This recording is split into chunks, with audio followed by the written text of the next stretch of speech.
ভারতবর্ষের সংসদীয় রাজনীতিতে একটি পোস্ট আছে, জানেন তো? পোস্টটি হলো ডেপুটি স্পিকার।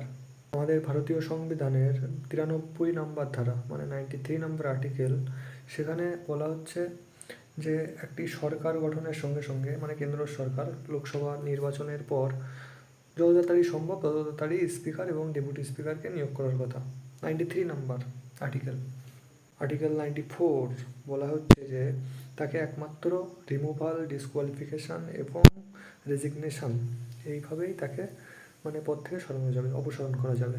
ভারতীয় সংবিধানের আর্টিকেল 180-তে বলা হচ্ছে স্পিকারের যখন থাকবে না বা অনুপস্থিত থাকবে সেই সময় স্পিকারের ন্যায় ক্ষমতা ভোগ করবে ডেপুটি স্পিকার।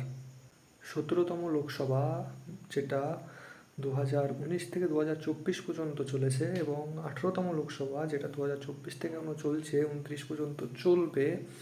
এই সময়ে মানে 2019 থেকে 2025, 6 বছর হয়ে গেছে, এই পদটি এখনো ফাঁকা। কি সুন্দর সুন্দর গণতন্ত্র চলছে।